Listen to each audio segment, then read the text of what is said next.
Welcome back to the Talking Hedge. I'm Josh Kincaid, Capital Markets Analyst and host of your Cannabis Business podcast. Today, we're going to take a look at another economic update and why looking at gold is more important than ever. So taking a look at how central banks have pumped an annualized $23.4 trillion into the financial system. So we're seeing that the balance sheet expansion has already spiked by 2.7 trillion since March and now easily eclipses that of the full 12-month peak increase seen during the great financial crisis. So the amount of printing has just gone parabolic. You can see from this 12-month rolling change in the G10 central banks balance sheets. Probably heard about Peter Schiff talking about gold, maybe not, but it's odd to have a bank tell you to buy gold. So Deutsche Bank said, quote, "Gold is a natural beneficiary to this latter stage QE and looks to be already anticipating this outcome."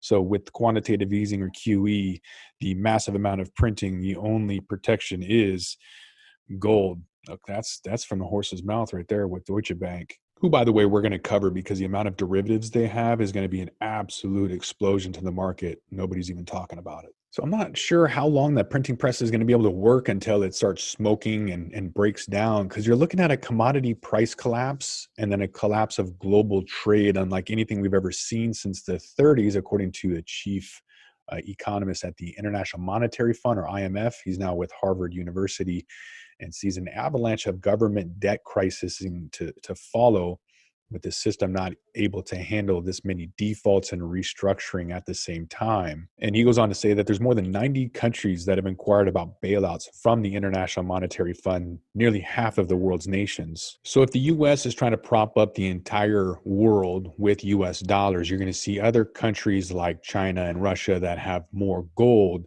They're going to do a lot better at the end of this COVID crisis. Over 22 million people have filed unemployment, and then even more struggling with house payments. So we're seeing that about 3 million forbearances, or about 5.5% of all mortgage payments, have been filed. So no payments are going to be made, no interest collected. That represents a $651 billion in unpaid principal. And yet a lot of people are looking at the stock market as a gauge of economic recovery, or a mirror of some sort of the overall health of the economy, which it's not at all. We're looking at valuations sitting right at the levels of first quarter of 2000, the whole dot-com high. And we're even more concentrated now than we were in 2000. Most of the 2000 bubble was into Microsoft, GE, Cisco, Intel, and Walmart.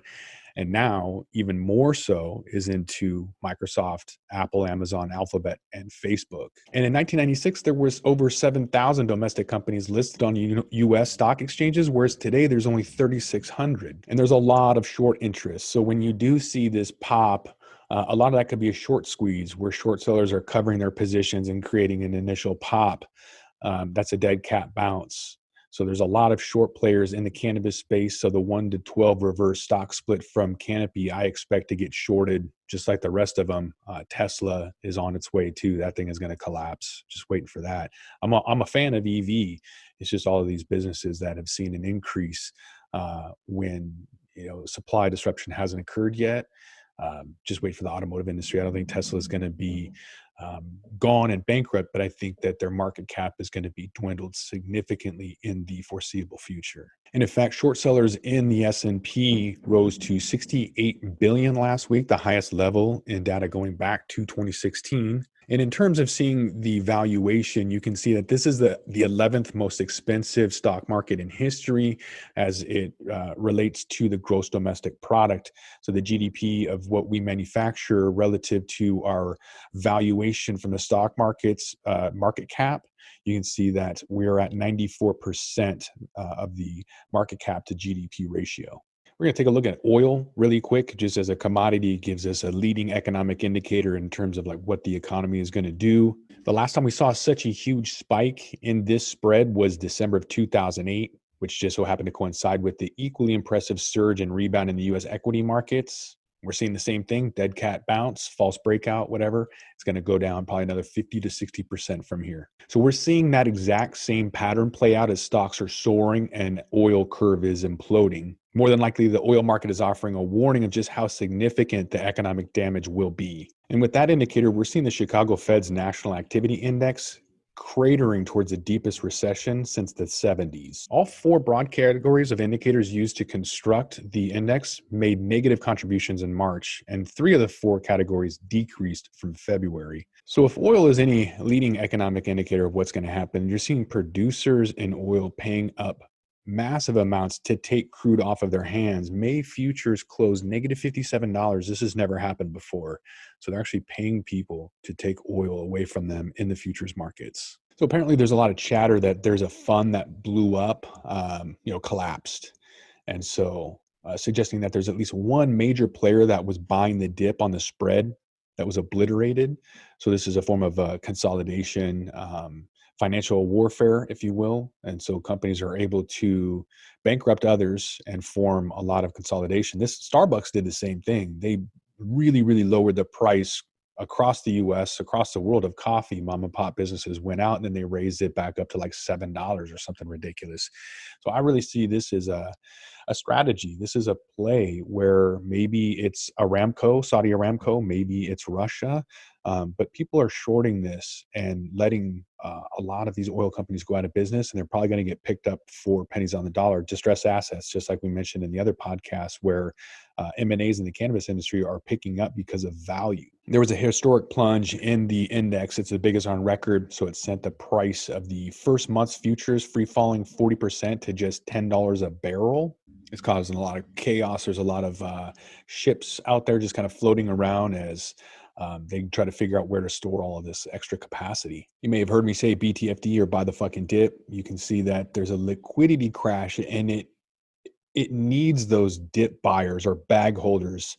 So once they've been destroyed, then there's no more buyers at any price. Right now, the Fed is the only buyer. So tail risk is a fancy way of saying that bag holders will always buy the dip and be destroyed. So meaning that, opportunity buyers or whoever else is out there, they're going to get wiped out.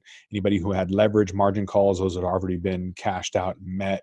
And so right now it's basically following suit with the Japanese government, as they own 80% of all ETFs outstanding. The U.S. government's just going to keep printing money. They've already said that BlackRock is the buyer of choice for them as the U.S. government. So BlackRock is out there buying equities right now for the U.S. government. Nothing seems sacred right now. Even China's stock index is suffering a record crash. No one knows why. Looking at the 29 stocks in the industry group lost more than 2%, indicating that this was most likely an ETF trade gone bananas, demonstrating that the world is at an unprecedented risk from relying entirely on passive investing when all the underlying securities are severed, including fundamentals. There's Bank of America analysts calling gold the ultimate store of value, raising its price target to $3,000 as the Fed can't print gold. So you have Deutsche Bank saying this, you have Bank of America saying this. Central bankers don't normally say this at all. They always call gold a relic because it competes against the dollar. So this is crazy to hear him say this. You can see from this chart as well that gold prices mirrored the move in real estate interest during the past couple of months, and that the Federal Reserve raced to expand its balance sheets to increase that fixed income liquidity. Picking up tangible physical store of value like gold is going to be important as more and more of these bailouts occur. The more spending happens, the more that devaluation or destruction of the dollar is going to happen. So as we can see from this graph, as consumer confidence slips, the S&P will probably catch up, as it was coupled for a while. Confidence has gone down. S&P will follow shortly. So at over $10 trillion to date and counting, this bailout is now officially the biggest bailout in history. So to kind of compare that to what was normal and why this is such an unprecedented event. So most bailouts before the great financial crisis tended to be less than 10 billion in today's inflation adjusted terms. The great financial crisis moved us from 10 billions being a big number to trillions being the new bailout. So we're seeing some companies trying to issue bonds.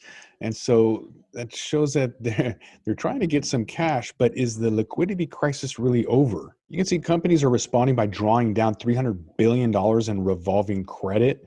So companies that don't think that they'll have that line of credit available are just drawing it down. You saw Boeing do that. A lot of companies, before there's a complete freeze and nothing is liquid, they're pulling that money in advance. So we're seeing some liquidity issues from a massive amount of open-ended mutual funds being shut.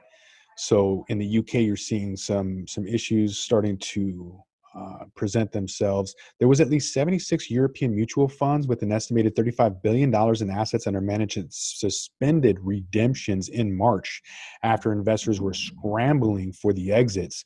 So there was basically a bank run on these funds, and almost $9 billion was pulled from this UK-based fund, more than any other month on record. So Washington Mutual, locally here to Seattle, they had a $3 billion bank run in just as many days, and that's all it takes. It's a sudden surge in outflows can be fatal for any business, whether it's a bank or open-ended mutual fund. And then especially when there's illiquid assets like that, it doesn't take hardly anything for that company just to fold. And contagion, it spreads. So once you have fear in the marketplace, it's just a matter of time before that's a self-fulfilling prophecy. All right, so it looks like cracks are developing, so invest wisely. With that, we're going to roll this one up. I'm Josh Kincaid. This is the Talking Hedge. Don't forget to like, share, and subscribe, or don't, and I'm out.